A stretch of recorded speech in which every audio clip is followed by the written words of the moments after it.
cleaner is used exactly how it sounds, to spray all the surfaces in your home. It's multi-purpose. So you can use this cleaner in the bathroom to clean the vanity, around the toilet. You could even use it on the floor if you want to. You can use it in the kitchen, on the countertops or the stovetop or the shelving in your house. There's just so many different ways that you can use this cleaner, and that is why I recommend that you make an all-purpose cleaner.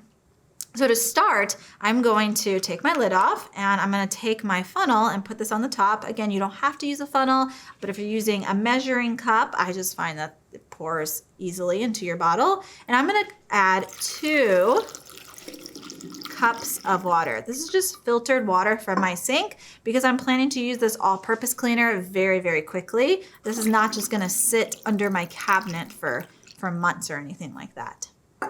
Next, I'm going to add Castile soap. So Castile soap, again, is just a vegetable plant-based soap made with easy to recognize ingredients. I like Dr. Bronner's brand, but you can find quite a few different brands nowadays, as this soap has been around for a very long time, dating back to the 11th century. So this isn't anything new, but it's a great multi-purpose ingredient product to use when making natural cleaning products.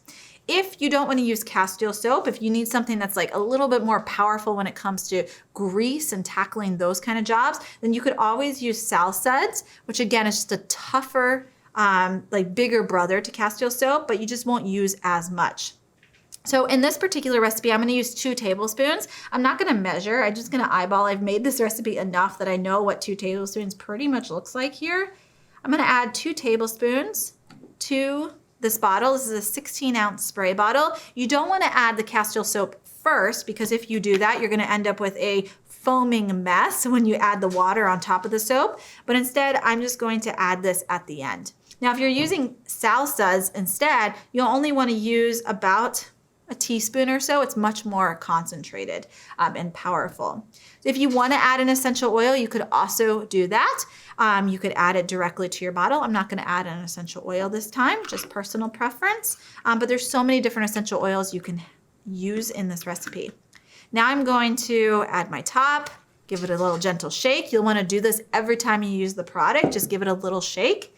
And finally, I'm going to label my product. Now again, if you are making this product, just solely this product, and you don't plan on making any other homemade cleaners, spray cleaners, then you probably don't need to label. You'll know exactly what this is.